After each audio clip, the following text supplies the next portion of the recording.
Egyptian Adventure. What do you see on this cover? The children, Floppy, some people, and pyramids. Where are the children and Floppy?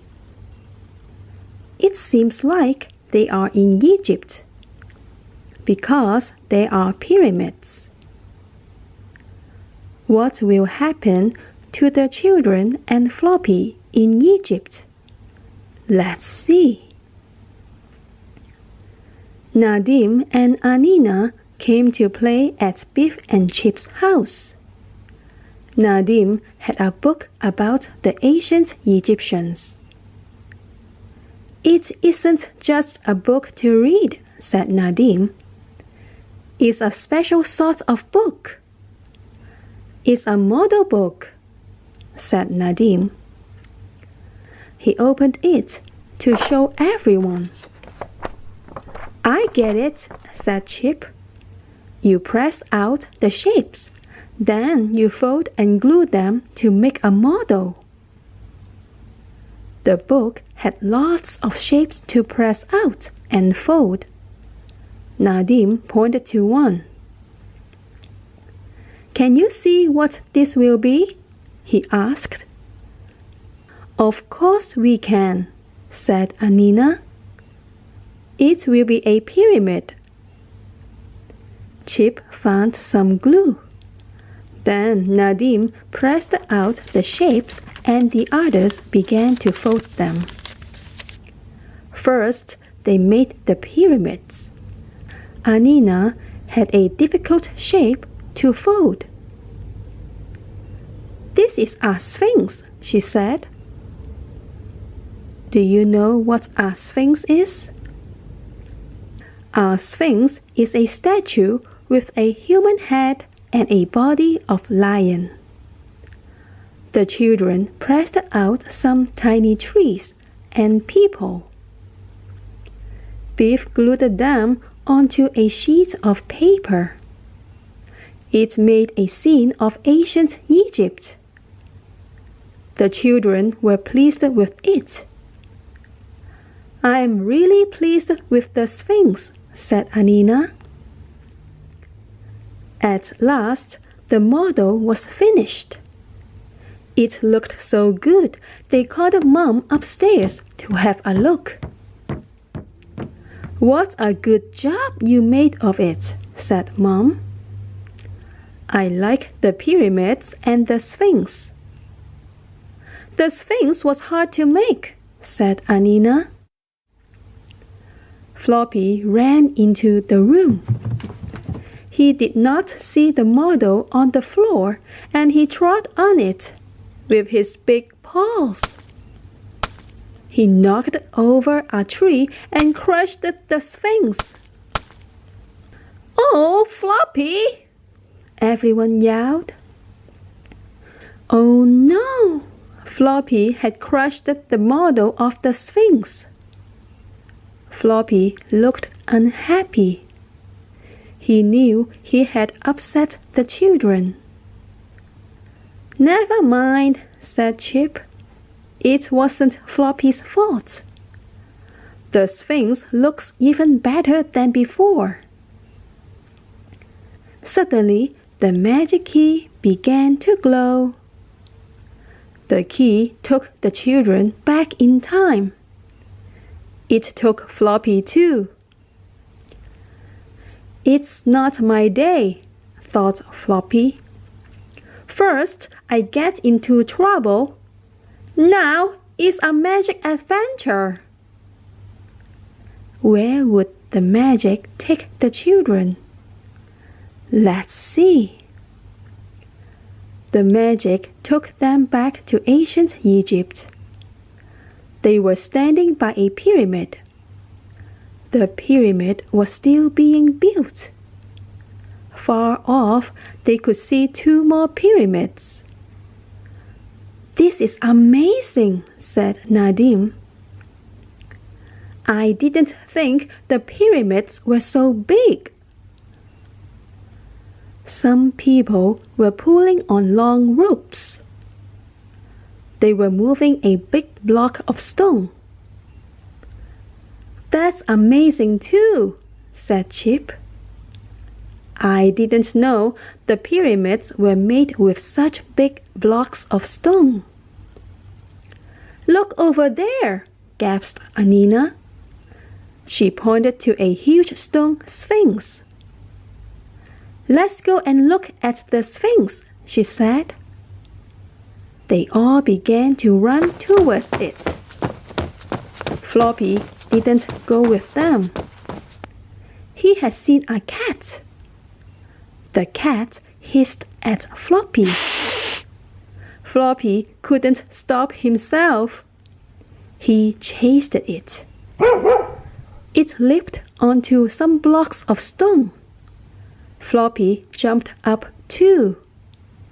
But the cat was too fast for him. Biff saw Floppy chase the cat. She called to the others. They all went back to get Floppy. But he was stuck on the blocks of stone. He couldn't get down. "Oh, Floppy, you silly dog," said Biff. The children looked up to Floppy. "He's a long way up," laughed Nadim. "I will just have to climb up and help him down," said Biff. Then a man ran over. He looked at Floppy and gasped. The man called to some people. They ran over to the children. At first, they were talking and shouting. Then they all went quiet. "What are they doing?" asked Biff. "Why are they looking at us like this?" The people put their hands together and raised them in the air. Then they sank down on their knees. "They are bowing to us," said Chip. "They must think we are important." How strange," said Nadim. The people were not bowing down to the children. They were bowing to Floppy. "I don't believe it," whispered Chip. "They must think Floppy is important. I wonder why." The people took Floppy away. The children followed. Floppy couldn't believe all this was happening to him. "A magic adventure is bad enough," he thought. "And now this?" The people took Floppy to the king's palace. The king came out onto the steps. "In Egypt, a king is called a pharaoh," said Chip. "This pharaoh looks very fierce." Everyone bowed when they saw him. "We had better bow down too," said Biff. "We don't want to get into trouble." A man spoke to the pharaoh. "Great Pharaoh," he said. "See what we have brought." "The yellow dog?" gasped the pharaoh. The pharaoh took Floppy inside the palace. Then he clapped his hands. "Look after the yellow dog," he said. "Give him whatever he wants." Thought Floppy. "I'm beginning to enjoy this adventure." This man was giving Floppy a lot of bones. Wow, what a treat! "I just don't get it," said Biff. "Why are they making this fuss of Floppy?" The Pharaoh clapped his hands again. Some people ran into the palace. One of them began to paint a picture of Floppy. What were these two men doing to Floppy? They were taking Floppy's measurements. Why were they doing that? Let's see. Suddenly, Biff sneezed. Achoo!